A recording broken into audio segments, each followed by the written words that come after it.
আমাদের মুসলিম সমাজে এ ধারণা ব্যাপকভাবে প্রচলিত রয়েছে যে মানুষ সৃষ্টির সেরা জীব। এখন আমরা যদি পবিত্র কোরআন অধ্যয়ন করি তবে দেখতে পারবো আল্লাহ তাআলা কোথাও এটা বলেননি যে মানুষ সৃষ্টির সেরা জীব, অর্থাৎ আশরাফুল মাখলুকাত। কোরআন সরাসরি আমাদের জানিয়ে দিয়েছে যে মানুষকে অনেক সৃষ্টির চেয়ে শ্রেষ্ঠ করে তৈরি করা হয়েছে। অতএব কারণে বোঝা যায় যে মানুষ সবার থেকে শ্রেষ্ঠ নয়।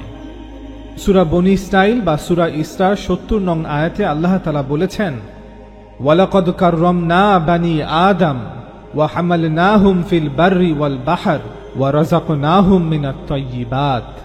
আমি আদম সন্তানদেরকে সম্মানিত করেছি, জলে এবং স্থলে তাদের চলাচলের বাহন দিয়েছি, তাদেরকে পবিত্র রিজিক দিয়েছি।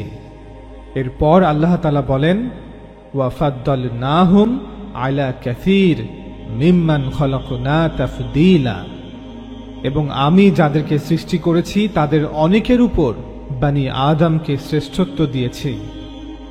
এই স্পষ্ট উল্লেখ আমাদের জন্য যথেষ্ট হওয়া উচিত যে আমরা মানুষরা মহাবিশ্বের সকল প্রাণীর থেকে শ্রেষ্ঠ নই, বরং অনেকের থেকে শ্রেষ্ঠ। আফগান পাকিস্তান সীমান্ত অঞ্চল চিত্রালে তৈরি আফগানি পাকুল বা পাশতুন টুপি সংগ্রহ করতে আমাদের দ্য বিলিভার সুক ফেসবুক পেজে অথবা হোয়াটসঅ্যাপ নাম্বারে অর্ডার করুন। অর্ডার করতে নিচে ডেসক্রিপশন বক্সে দেয়া লিংকে ক্লিক করুন। সূরা ৩-এ আল্লাহ তাআলা বলেছেন, লাকাদ খালাকনাল ইনসানা ফি আহসানি তাকওয়িম। নিশ্চয়ই আমি মানুষকে সৃষ্টি করেছি সর্বোত্তম গঠনে। এর অর্থ এই নয় যে আল্লাহ তাআলা মানুষকে মহাবিশ্বের শ্রেষ্ঠ জীব হিসেবে সৃষ্টি করেছেন। এই আয়াতের একমাত্র এবং শুধুমাত্র অর্থ হচ্ছে যে আল্লাহ তাআলা মানুষকে সৃষ্টি করেছেন মানানসই, সুন্দরতম এবং উত্তম আকৃতিতে। এছাড়াও পবিত্র কোরআনে আল্লাহ তাআলা উল্লেখ করেছেন যে ফেরেশতাদেরকে আদম আলাইহিস সালামের সামনে মাথা নত করতে বলা হয়েছিল।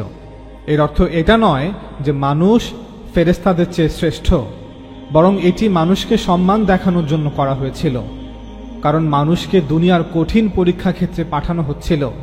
আর এটাও বোঝানো হয়েছিল যে ফেরেশতাদের এ সংক্রান্ত বিষয়ে হস্তক্ষেপ করার অনুমতি দেওয়া হবে না, এমনকি তখনও দেওয়া হবে না যখন ভবিষ্যতে মানুষ স্পষ্টভাবে আল্লাহ তাআলার ফয়সালার বিরুদ্ধে যাবে।